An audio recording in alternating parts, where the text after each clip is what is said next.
Well, I think that's the most important journey in dating is, like you said, figuring out who you are, understanding your own values, which helps you identify your deal breakers and your must-haves. And that can feel very academic. And I've shared before in my program, and I can't remember if I touched on this in the book, but I always resisted like writing down, this is what I must have, because I thought I didn't want to be that person who'd go, oh, and then someone who's perfect for me, but didn't have that one little criteria that I'm saying I must have, then I dismiss him.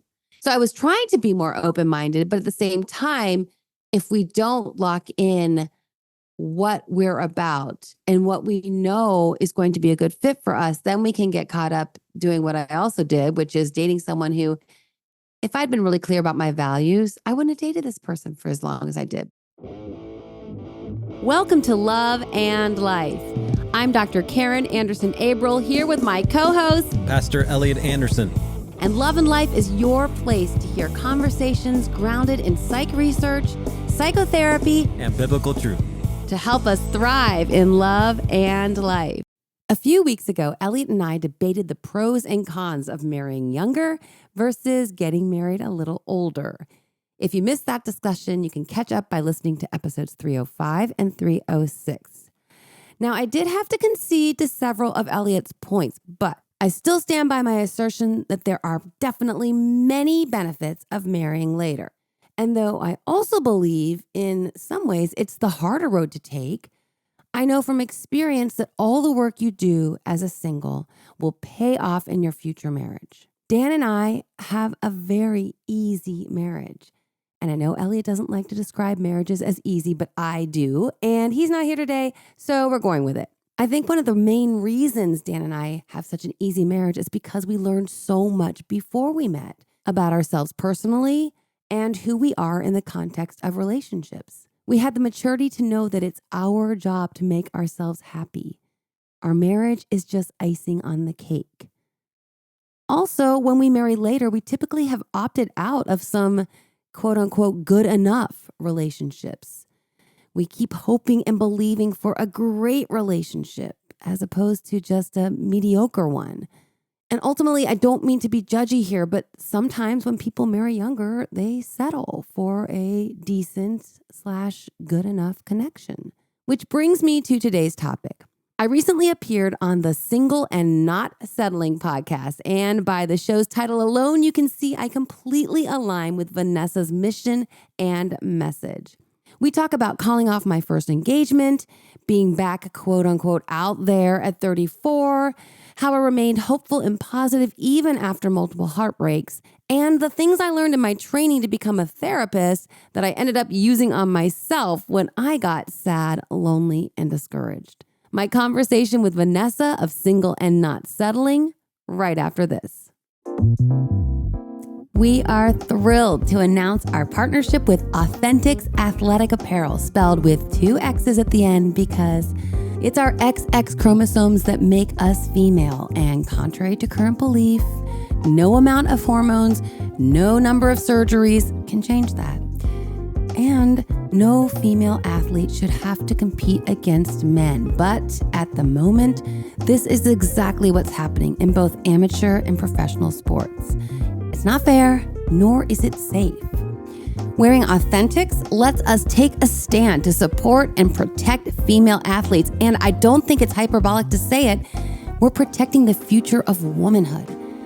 Authentics gives 10% of all sales to the Independent Women's Forum, the nonprofit which fights for women's causes, including our right to our own spaces and our right to compete against other women and only other women. Check out Authentics.com and use promo code LOVELIFE for 10% off your purchase. That's Authentics.com, AUTHENTIXX.com, and use promo code LOVELIFE, all one word, for 10% off your purchase. So on today's episode of Single and Not Settling, I welcome Dr. Karin.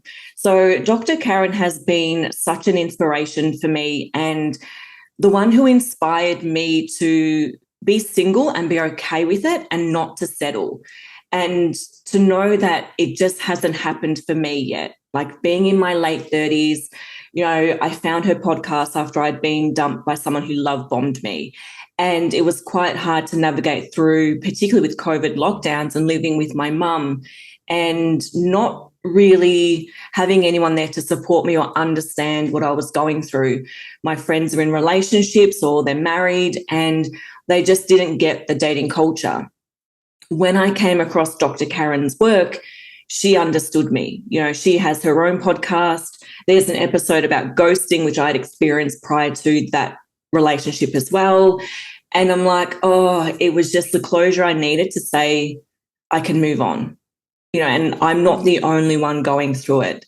So today I'm totally honored to have her as a guest on my podcast. And I'm going to let her share her story, that she has a dating journey of 27 years, called off an engagement, which took so much bravery, and met her now husband, Dan. She has a book called Single is the New Black, Don't Wear White Until It's Right. And we just had some jokes about how I flagged the book with like Post-it notes when I was reading it, which helped me as a guide for this podcast episode. And it was a book about not how you need to change yourself to meet the one.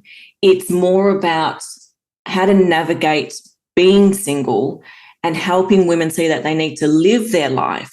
And what I got from that was my standards aren't too high, that I should never lower my standards, but also to continue living my life the best way I can as a single woman, and that it will happen when it happens.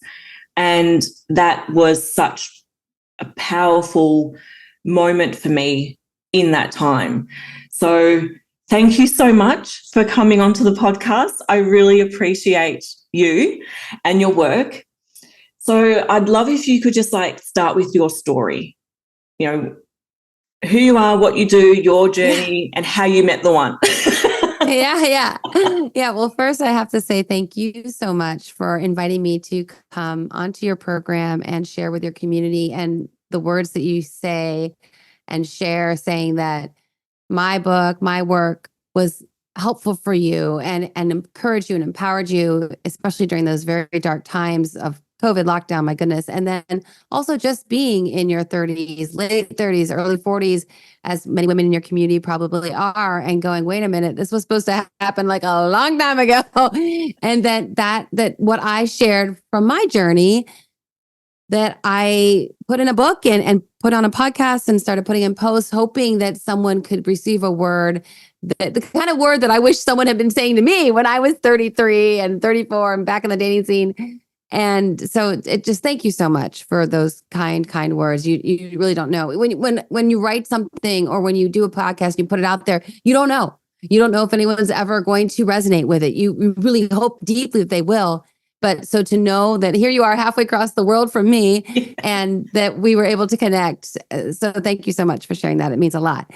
As for my story and my journey, I think like so many women, I had that typical starting to date, breaking up, so forth. Okay, whatever. You get to college, have a couple boyfriends, and then you get out in the real world and you're getting your career going and you're dating and things just aren't clicking. And as you mentioned earlier, when you get to that point where your friends, things are clicking for them and they're finding their person, and then maybe you hit a milestone birthday. And that's what happened to me, hitting 30. A lot of my friends were already married, maybe had a kid or about to. And I'm living this life of, I have my graduate degree, my master's at this point, and I'm doing work that I love, and I have friends that I love and family that I love, but the love life thing just isn't clicking. And looking back, 30 is very young, but those milestone birthdays can kind of mess with your head. And so I was in a club in downtown Chicago and I met this guy. It was my 30th birthday, literally. And he was super nice and very driven and accomplished and a catch by anyone's standards. And on paper, we were perfect for each other. I didn't feel that kind of connection right away, but I thought, give it time. You don't want to write someone off just because you don't have this love at first sight experience. That's unrealistic. I'm a grown up. I'm not in middle school. Puppy love isn't a thing anymore. So we dated for 3 years and he proposed to me and I said yes. And we were engaged for a year. And then 2 months before the wedding, all the feelings that I had been trying to stuff down for so long just came to the surface and I realized I couldn't do it. So at the age of 34, I became a runaway bride. Yeah, 2 months before the wedding. So not as dramatic as like the Julia Roberts movie from a long time ago, where she's literally walking down the aisle and then making a U-turn and walking right out the door. But yeah, but a little bit more dramatic than I would have preferred to have in my life, nevertheless. And also then I heaped a lot of, and you were kind of say it was courageous. Looking back, I can see that maybe a bit, but at the time I just felt like a train wreck. Like, what's your problem? You dated him for 3 years. You were engaged to him for over a year.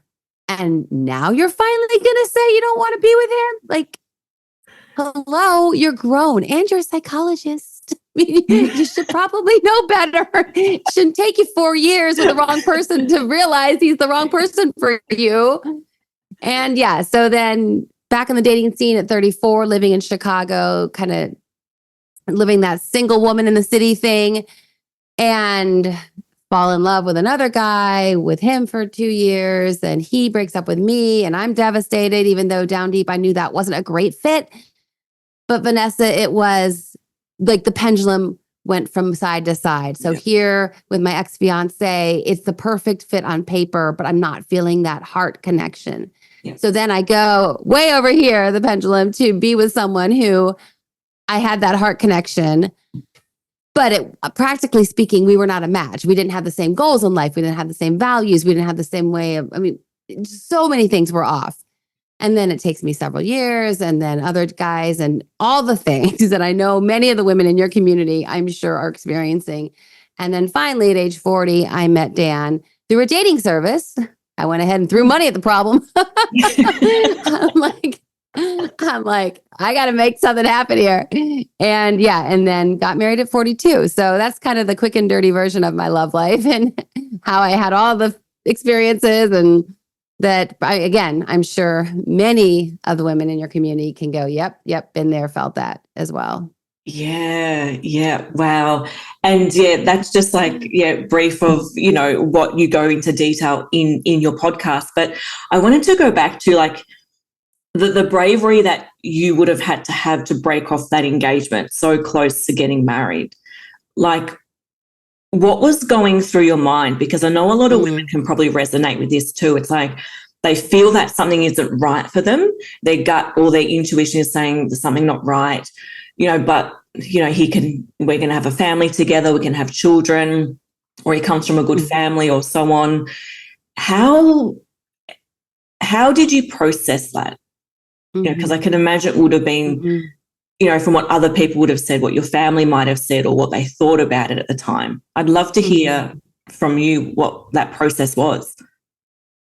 Well, it was everything you just said. It was the reasons that kept me in it for so long were exactly what you pointed to.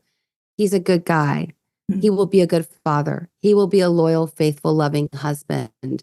We will have that life. I will get those things that many of us, and certainly I, deeply desire.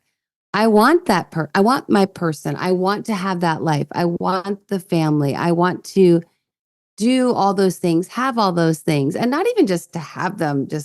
It wasn't about like, oh, so I can finally have my little family. And it wasn't about impressions or trying to make an impression on anyone else or trying to be impressive. It was just that I wanted those things. I think many women are wired that way. I'm not saying all women are, but many of us are. We just want we want to have our little home, we want to nest, and we want to have our babies. And that's normal. I think that's very, very normal and valid. And those things kept me in it. And because, Vanessa, he was not someone that was so glaringly, obviously not a good fit for me, because he was a good guy. I think it's harder, looking back, I think it's harder to step away from the good enough. The almost right, right? Because you can't really pinpoint it. And so I would doubt myself, even though I felt in my gut throughout the entire relationship. There was that nagging feeling, it's not right. This isn't it.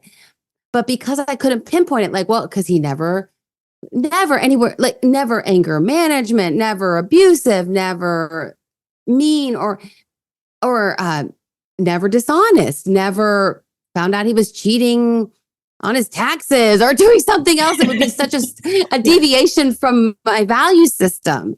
Then it's very hard because you're like, well, what's the problem? What am I thinking that I'm going to have some romantic comedy Hollywood version of love and then thinking, well, that's not realistic, or that's a Disney princess movie that's brainwashed me into thinking that love's supposed to feel some type of way that it's not realistic. Mm-hmm. So those were the battles that I had. But to answer the question about what finally helped me arrive at I can't do this, it really was, and I talk about this in the book. I started trying to when those feelings would come up of just these overwhelming, like, I think this is wrong. Again, though, we can minimize those. Maybe it's just cold feet. Mm-hmm. All brides have wedding jitters, right? So you can minimize your own experience and your own emotions based on these kind of cliches. And I'm sure some people do have wedding jitters and they get through it and they marry the person and they have a great life. But for me, I kept trying to minimize that because I wanted the other things we talked about a moment ago. And finally, when I would start to kind of just be still and think about this very, very enormous decision I was going to make, and I would imagine myself walking down the aisle and saying vows in a church, and I'm a Christian, so church, God, that's important to me and it means something. And so to imagine myself saying vows in a church before God and everyone who loves me, and saying things like for richer, for poorer, in sickness and in health, and knowing like, I don't think I can honestly say those vows. That's a vow. And that would scare me. And then it was the idea that really speaks to what I think is so critical for so many of us in the dating journey, fear. And I talk about that a lot in the book. Yeah. The fear of being alone forever. The fear of what does it mean that I'm single right now longer than I wanted to be? Fear that people are judging me. Fear that means something that I'm fundamentally flawed or something. But the fear that really helped me clarify and make that choice, I started realizing I feared being in a marriage that was less than. It wasn't good enough. It was mediocre. Mm-hmm. And then living my life kind of going through the motions. And then maybe you're 80 and you look back and you're like, I had the, okay, Maree, it was all right. And I feared having that experience more than being alone. And more than being alone forever, if that was going to be my lot in life. So it's kind of balancing those fears, which is going to scare you more. Yeah. And that's what did it for me. I faced the fear of, I don't want to have regrets like that. I don't want to be in my elder years and looking over at someone who everyone thinks is the love of my life. I've presented him as the love of my life. He maybe thinks he's the love of my life. And I've been lying to him for all these years.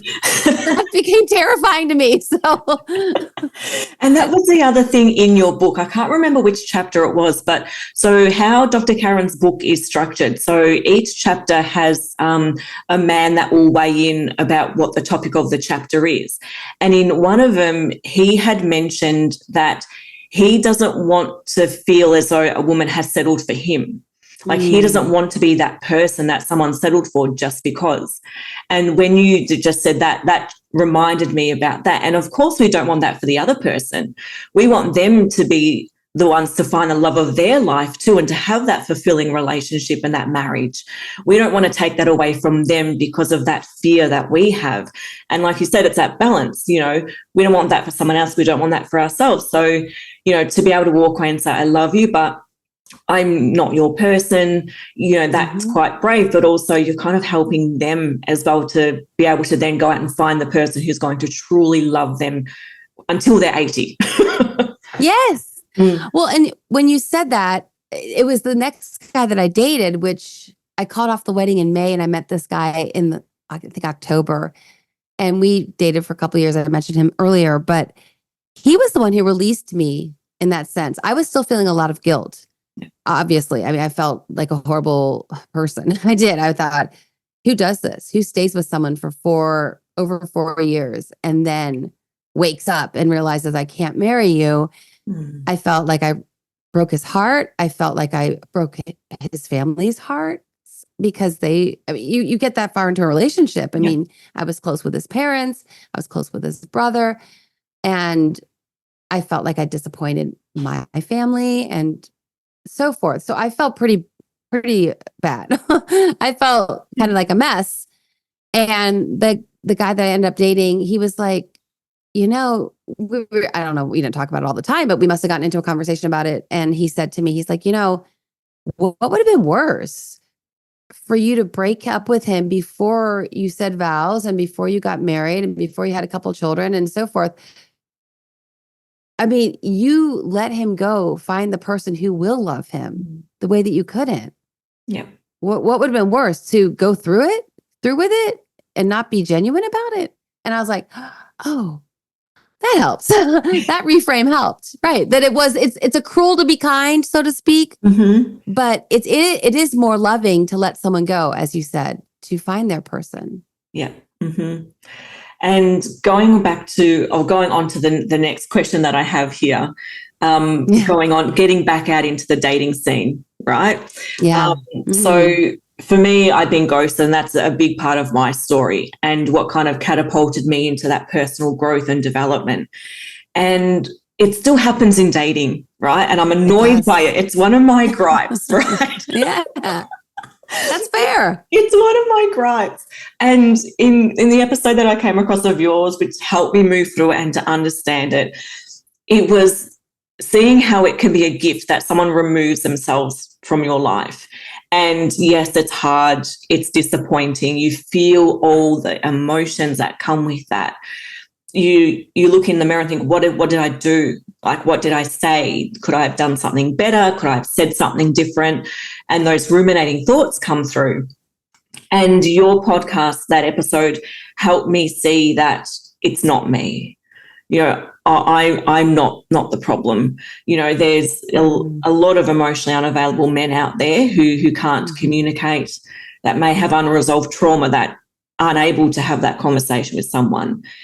And I'd love if you could share your thoughts on dating and shed some light as to why you think this happens. Like, and, it might benefit, a lot of people in my audience, because ghosting happens so frequently. Like, it happened to me a few weeks ago. After the first date, we met and he was doing all the right things, and I'm like, wow, this is really nice for a man to kind of, say he'll take care of certain things for me and say, oh, he'll fix that for me. Like, oh, like, thank you. But also giving him time to kind of really show who he really is. And then after the first date, he said, oh, let's do this. I think it'll be fun. I'm like, oh, great. Thank you.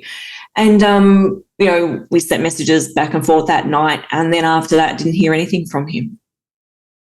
And I'm like, really? Like, you couldn't just say to me, hi, Vanessa, thank you, but I've had some time to think and it's just not the connection I'm looking for, or something, whatever, right? It's just so simple. Right. And I'm just like, you know what? And it's easy for me to detach from it now, because I'm like, okay, that's fine, move on. But it just still grinds my gears at why it happens. So I'd love for you to share your thoughts on it. I think it happens because it's the easy way out. Yeah. I think it happens because those conversations are uncomfortable. I think it's way harder to be broken up with than to break up with someone, but both are hard. And I think, to your point, there's a lot of emotional unavailability out there, probably from both sexes, but I think women feel that acutely with men, not men in general, not a blanket statement, but in many cases. And I'm also concerned that because of technology, and technology allows us to have a bit of distance even when we're connecting, because it's not the same. A text isn't the same as a phone call. A phone call isn't the same as a face-to-face. So we're always a degree of separation removed from the true intimacy or the true cultivating of intimacy. I'm not saying you can't develop a relationship via these technological methods. I mean, they're important. They're necessary, but I think that each step away from a face-to-face interaction allows the person to kind of minimize the impact. And in this case, I think that people just don't want to be bothered. And because we have minimized or distanced ourselves to a degree, I think that people ghost and don't even understand how devastating it is to be ghosted, even when it's only been a handful of dates. Yeah. So I think that there's a disconnect from what's actually happening, what the person's doing. They're not really understanding how it's going to be received and how someone's going to respond to it. And then I think sometimes it's just the easy way out as well.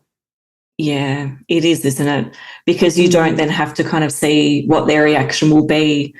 And like for me, I knew I had been ghosted, so I didn't then send him a message to ask, is everything okay? I haven't heard from you. I didn't get into that mode like I feel I would have maybe 2 or 3 years ago, because like I knew what had happened. I'm like, okay. It wasn't what I had expected from this guy at all. Right. But when it did, I'm like, oh, okay. But then then I know that he's been on social media and things, so I know that he's okay. Right. But yeah, I didn't feel the need to kind of reach out and like, are you okay? You're okay. And yet with the whole culture now of dating apps, it is quite disconnected, I feel. Yes. I've been on them for such a long time, and you go through different cycles of having a break and going back on, and then the same thing happens, and there's, that cycle continues. What are your thoughts on dating apps? Because you also did touch on this in your book as well. I think you began to say, yes, go for it, but then also, and maybe no, don't. I think I recall. Did I give mixed messages? But it was good because it was like a really good discussion about, this is the benefits from it, but then also it's like, oh, well, yeah, no, maybe not, Do you think it's changed the culture of dating? Yeah. It's like what I said a moment ago. I know that. So yeah, the pro is, and I talk about this in the book, the pro is it's going to throw you into a pool you're going to be in a pool with other people who you would probably never have met otherwise. And that's why I went on I hired a dating service to meet Dan, because I was just not meeting anyone who was at that time, like I was meeting people, but not people who were the type that I could really go the distance with. And so I think it's a useful tool, but especially the apps, people feel commodified. They feel that they're disposable. They feel that I know a lot of folks complain about, we went back and forth in the DMs or whatever it would be for any particular app, and back and forth and like never saw each other IRL, even though we'd been texting back and forth for 4 months. And that's exhausting to think I'm spending all this time in this digital relationship, but is it ever going to go anywhere? And so it's definitely changed the landscape. It's changed the landscape enormously. And yes, I think I heard a stat that almost 50% of marriages now are people who met from an app. And that could be a little bit more, but it's a good number. It's a good number. And I know it's a useful tool, but I also know how exhausting and how swiping. And people feel that no one's taking the time to really invest in a relationship long enough to get that momentum going, because they think, oh, well, she's really cute. We had a couple of nice dates, but I could just go back on my app and find someone a little cuter, a little funnier, a little smarter. I mean, so that big supply of people initially seems like, oh, that's great. Like I said earlier, you can avail yourself of all kinds of scenarios and situations where there are going to be people that you could possibly connect with that you could never meet because you wouldn't have met them in your small little town or whatever the case may be. But with all those options, I think it is harder for people to give a relationship enough of a chance to get it off the ground. Yes, because how I feel is that we're on the apps, and women, for example, a lot of them, and not all of them, will be like, I want a man who is 6 foot or taller. So they'll have those certain, I'm not going to say it's a quality, certain things that they're looking for. And if they meet someone who's just under that, or if they wear heels, and I used to be this person, right? So that's why I'm sharing this as a story, because this has been me, right? Then if I put my heels on and he was like slightly shorter, I'm like, oh no, right? Yeah. That then you go back on the app to try and find the next person who's probably that little bit taller, and you would totally dismiss the guy that you just had a date with. And, I think we know that there are hundreds and hundreds of profiles in the palm of our hand, that if there's one thing that's on a date that doesn't really sit well with us, we're like, oh, well, I'm just going to go back on my app and find the next person. So we're trying to find perfection where we know it doesn't exist. It's not out there. Like, I'm not going to say I'm perfect. So why would I be looking for that perfect person, Right. And then, from there, like I remember I had a date with a guy, and like he was shorter than me, but we got on like a house on fire. Like our values aligned, and I was just like, and he was shorter, but I'm just like, there's nothing wrong with this. And that changed that perspective for me, that there are good men out there that are under 6 foot. They don't have to be 6 foot or higher. And I think it's just on the dating apps, we kind of chase perfection. There is someone else there that we can, try and find. And I guess we get, again, stuck in that rabbit wheel, not the hamster wheel, that cycle, trying to find someone. Yeah. Yeah. And I love that you had that experience, so that was really powerful for you to go, wait a minute, let me just check myself for a hot second here, because if someone's an inch shorter than me and we get along so great, why would I deny myself that opportunity to be with someone like that by putting this very strict and limiting criteria criterion that you've decided this has got to be 6 foot or taller, or 6 feet or taller. So I think that the dating apps, like to your point, make that all too easy for people to slip in, because you're basically like, okay, here's what I'm looking for. And he says he's got this, and you're like, check, check, check, check. And if he doesn't, swipe on to the next. Yeah. So I think it takes that natural tendency that we all have and makes it harder for us to step away from that and to get a little bit more depth in our search. Instead of being on those shallow, surfacey kind of characteristics, like you said, or qualities. Yeah, 100%. I totally agree. And, I guess it's just the experiences that we have to go through to navigate that, to know what's important and what's not important. And to really, for me, it was getting clear on my values too, which was kind of hard, because then I had to really look at myself and try to understand who I am. And that was a journey in itself. So there is so much here that we could talk about. Well, I think that's the most important journey in dating is, like you said, figuring out who you are, understanding your own values, which helps you identify your deal breakers and your must-haves. And that can feel very academic. And I've shared before in my program, and I can't remember if I touched on this in the book, but I always resisted like writing down, this is what I must have, because I thought I didn't want to be that person who'd go, oh, and then someone who's perfect for me, but didn't have that one little criteria that I'm saying I must have, then I dismiss him.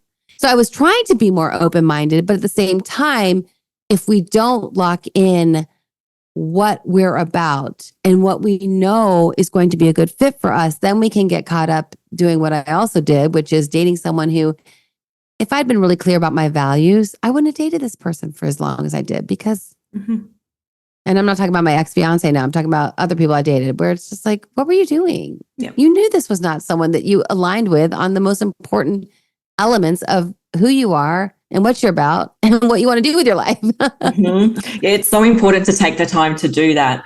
And like writing in a notebook about values, deal breakers, standards, all of this stuff, like it was such an important thing to do. And when you do that, I think when you then go out dating, you're very clear about what you're looking for. And if someone you're sitting with is, for me, so an example, for me, I don't like someone who drinks excessive alcohol or who has been has had an alcohol addiction previously. For me, that's a deal breaker. So if that does come up when we're dating, for me, I'll just say, look, thank you, but this isn't for me. It's not the right match, because that for me is a deal breaker.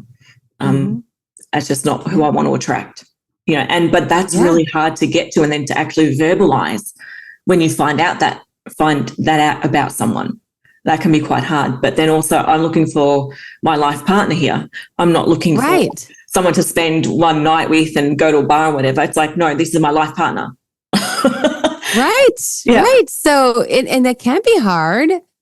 And you don't want to be judgy. That's the thing now. Well, but yeah, you know what? I actually say, be judgy. Because to your point, it's a life partner.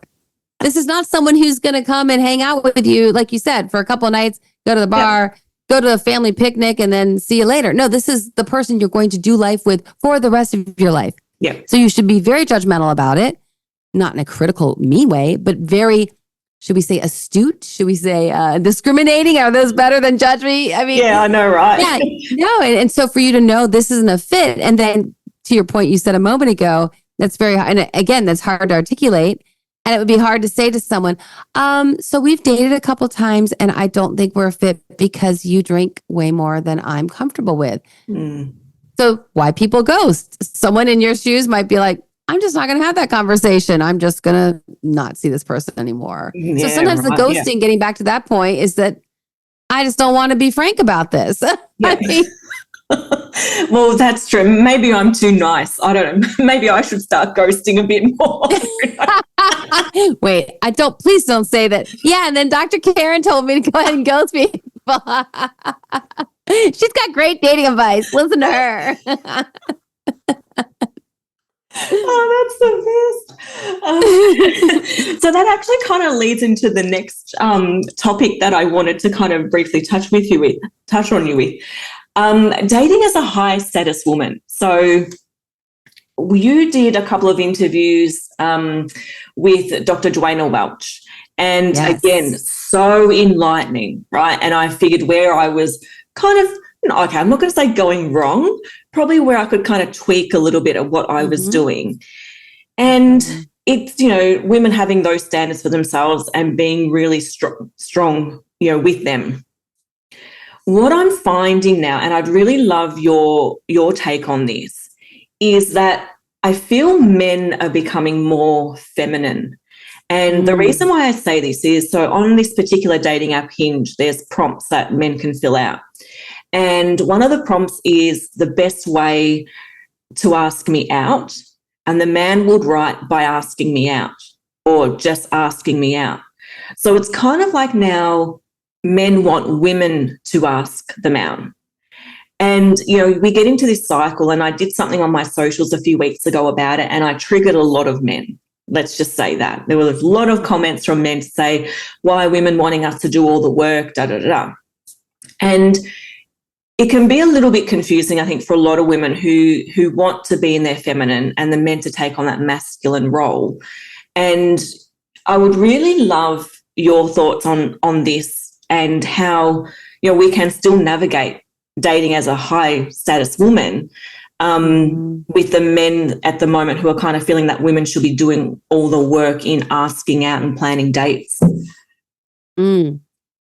Yes. And Dr. Welch, that term is from her work, as you know, as you said, and it's not, it sounds like it's a bougie thing, like, oh, I think I'm so high status. No, it's about presenting yourself in the dating scene as a woman who knows her value, knows her worth. And by virtue of that, she is going to present herself as someone who has status because you know that you are a woman of integrity and character and you have so much to offer relationship. So you present yourself. And I say all this because I know she got a lot of pushback for that term, using the term high status. And she's borrowing this from all her research that looks at like non-human primates and the animal kingdom and how males and females behave therein and how we can generalize from some of the ways that males and females mate and get along in these other contexts. And we can learn, because we're all animals, that we behave similarly. So her work is very scientific. It's very grounded in research. And that's why I was so drawn to it. And that's why, I've had her on the podcast. She's one of my most frequent guests for that reason. But I just wanted to say that bit about high status, because people can really take issue with that. And maybe that's part of what you were dealing with that post that you said people were pushing back, especially the men. But what I see right now, I agree with you. I just saw a bit about men and on TikTok. And so everyone's got a platform now, which is great, except that you can get some ideas that I don't think serve anyone. For example, men being more passive.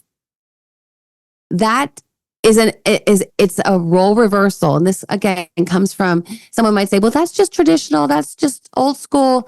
But it's also the way that humans have made it and every generation is these roles. They're there. They've worked for a reason. And I don't want to confine. I mean, any man should be however he wants to be. But at the same time, women should, to your point, be able to lean into their femininity.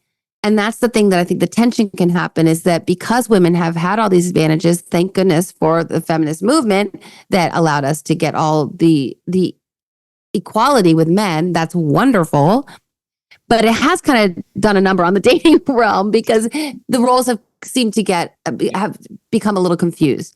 As women have been able to assert themselves in these other domains of life, it has seeped into the dating world such that I think the women that I've talked to, which have been a lot of women in our generation who wanted to have all the opportunities available to them in the workplace, but they also wanted to still be able to be in partnership with a man who would take the initiative, who would pursue them.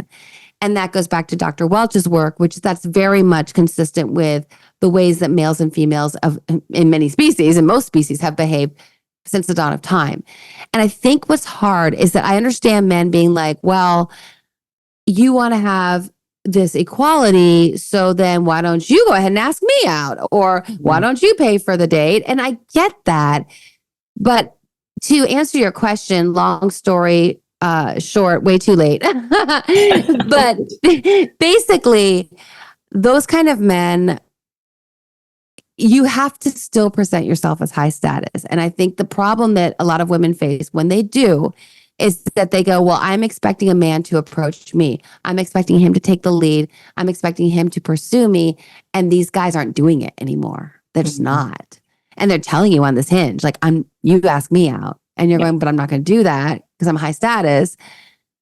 And so all I can say, and that's not very encouraging, but those guys who are going to take that attitude, even if you did go on a couple of dates with this person or have several months or a year-long relationship with this man, he's going to disappoint you eventually anyway. Because if he's in that posture of, I want to be the beta male, or I'm looking for a sugar mama, or I want to just be my low-key dude self, eventually you're going to tire of that guy, because he's not going to, again, going back to values, he's not going to have the values that you want. He's not going to, it's not going to be sexy after a while, by the way. No. He may be very attractive at first, but his lackadaisical and passive manner and way of being is going to really lose its charm very quickly. Yeah. Mm-hmm. Oh, 100%. And so like, I completely agree with everything that you've just said.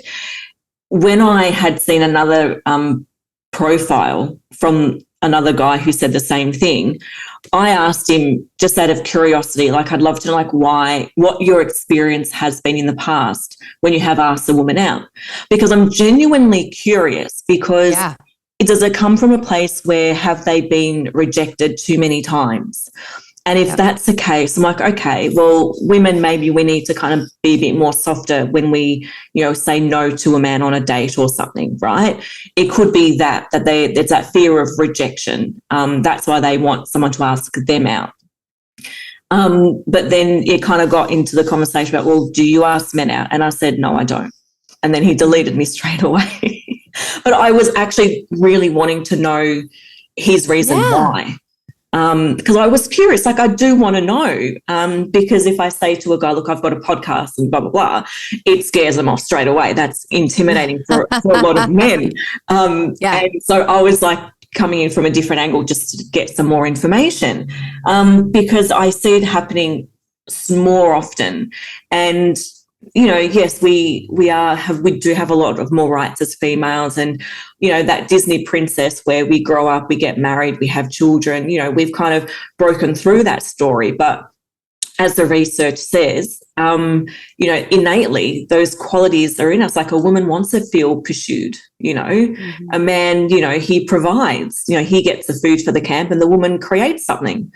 Like it's that kind of that balance, and I feel it's missing in the world. And like had dating with, those values and, being high status, can get quite difficult and deflating sometimes. But you know what, from what you say, like it just hasn't happened yet. It just hasn't happened yet. And I know those good quality, masculine men are out there. It's just, waiting for my time to come. Yeah. And yeah, you absolutely sum up, like, that's it in a nutshell. It just hasn't happened yet. And that person, your person, is out there, and he's probably equally frustrated that he hasn't met you yet. But I know how demoralizing it can get. And it also makes me sad because I think that who is served when a man gets passive like that? I don't think that down deep he feels good about that. And I think it's great that you asked him in such a gentle way. You were like, I'm curious about what's been your experience. You're not like, why do you say that? You didn't come at him in a combative manner. You were just like, I'm really genuinely curious. Yep. And of course we could go back to like, well, how was he raised? Was he not raised that being assertive and going after what he wants is a good thing? Like, I mean, I'm a psychologist. I'm going to go down all kinds of different we could rabbit holes for that. how. And that's again what I learned from your podcast. I was like, okay, why does he have this certain behavior? How did he grow up? What was his relationship with his mum? Like, and I'm like, all these things. Yeah. It gets a little overwhelming. You're like, I can't figure this all out. But yeah, I do feel for women today, because I do think it's harder, and it's harder for a lot of reasons. That unintended consequences, I think, is part of it. That and I feel bad for the guys too, because I don't think that they're these really passive guys. I don't think they're that happy. I don't think that they like being that way. Yeah, but I think that's where they are right now. And yeah. I tend to agree. I know we are kind of really short for time, but I did just want to so one of the other things that I love about what you share on your work is reframing your thoughts. And that definitely helped me. Like we just mentioned, it's like, knowing that it could be someone else, what they've been through, how they grew up and things like that. Women, we tend to overthink a lot. For me, I had an anxious attachment style, right? And I was like, where's that text message? What, he only sent a few words where it was sentences. What's going on? We tend to ruminate and just overthink and overthink and overthink. I would, love if you could just briefly share, how reframing thoughts really can help in dating, and also help settle that anxious attachment that women can have in dating. Mm-hmm. So reframes were super helpful for me when I was going through my 27 years of dating, and also using the cognitive therapy. CBT is the cognitive behavioral therapy. It's a therapeutic orientation that I was learning as a young therapist, and then realized I needed to apply it to my own life. It's like, it's time to use those tricks on yourself, lady. So, but yeah, so a lot of dealing with anxious attachment, and a lot of women feel that they have that. And I think all the things we've talked about in this conversation could exacerbate if one has anxious attachment. Like we said, the depersonalization we experience through digital communication, the ability to text and knowing, well, he's on his phone. I know he's on his phone and he hasn't texted me back in 3 hours. What does that mean? It's harder and harder to keep that anxiety at bay in today's day and age. in the dating realm and elsewhere, actually. So one of the things that I think is really important is to remember, first of all, dating is anxiety provoking. It is. That's a fact. Yeah. Okay. That's not changing till the end of time. That's not changing. Yeah. It's anxiety provoking. It's awkward. It's uncomfortable. It's a necessary evil. No one really wants to go on 7,000 first dates. No, they really don't. They want to meet their person and be done with it. So just acknowledging it. So reframing it from, I have this insane attachment, anxiety attachment disorder. I'm going to have 27 panic attacks before this first date. Reframing that to, well, it makes sense that I have butterflies because I'm meeting someone that I've never met before. That's actually normal. Trying to normalize is another term that we use in psychotherapy. Just normalizing, just saying that, yeah, it is, I have anxious attachment if that's how you feel that you are, or that you, or again, I think that most people feel that anxiety in dating. And so if they have some attachment issues, that those are definitely going to be exacerbated anyway. But to reframe to say, REBT is my favorite cognitive behavioral therapy orientation, REBT, rational emotive behavior therapy. And in REBT, we try to identify our irrational thoughts. So for dating, an example would be, example of an irrational thought would be something like, I want to feel completely comfortable throughout this entire first date. Well, that's irrational. Yeah. There's no way you're going to feel 100% comfortable on a first date, new environment, new person. Also, the loaded energy of like, could this be the one? Could he be it's just, so trying to reframe and to normalize and to walk yourself through that. And I do that with I've got this on my website. Anyone can go to it, loveandlifemedia.com, and sign up for my newsletter and get my Empowered Dating Playbook, where I walk you through how to be more empowered, to present yourself as high status in dating. And I walk you through some of those irrational thoughts that can really plague us if we lock into them and we fixate on them instead of reframing them. Another reframe that I had to do for myself, Vanessa, was just because I'm single now, and the irrational belief would be, I'm going to be single forever. And because no one currently wants to date me, no one in the whole wide world actually wants to date me. Just because no one currently in my particular realm of people I know right now wants to date me, doesn't mean that no one in the world wants to date me. So you reframe that to a more rational thought, which is, yes, and honor your pain and your frustration. You can say, yes, it's unfortunate, it's undesirable. I hate that. I don't like it that I'm single now. But just because I'm single now, it's irrational to think I'm going to be single forever. Or just because I have anxiety about this first date means that I'm going to have utter anxiety the entire date. I'm going to have a panic attack. No, it just because it's undesirable, it's unwanted, it's unfortunate, but it's irrational to think that I wouldn't have any anxiety. And it doesn't mean that I'm going to have full-blown anxiety to where I can't even enjoy getting to know this person. So, and things like, and one final one I want to leave you with, because this is something that I find a lot with, and I just had a conversation with my friend the other day, and I was reminding her, I was like, you remember what I always say? And she's like, what? She's getting to know this woman. And I said, dating's about gathering information. We want dating to be about like date 1, we meet, date 2, date 3, date 4, by date 5, I know that I'm going to marry you. That's what we would like. Ideally, right? Also, yeah. And I wanted it too. Yeah. Also irrational. Dating is gathering information. So a reframe can be, instead of like the energy of going to a first date or a second date or third date, like, I got to figure it out. I got to know if this is my person. Because if not, I got to get out of here and get to the next, right? I got someone else online. I'll find them. Someone else on the app. Instead, reframe that to, I'm here in this moment with another human being who's also looking for love. And I can just be present and be genuine and be myself and enjoy the time and gather information as to whether this person, who I'm hoping is also being genuine and being present and being himself, and then is also gathering information, and we can see if it makes sense to move forward. Just try and take the energy out of it. Yeah. Try to be zen. Be calm. Yeah. So those reframes can be very powerful. Yeah. Oh, thank you. Thank you. Thank you. Like, this has been such a beautiful episode and great advice at the end for women who are single and have been single for a long time, to reframe those thoughts. And, you know, oh, thank you. You're welcome.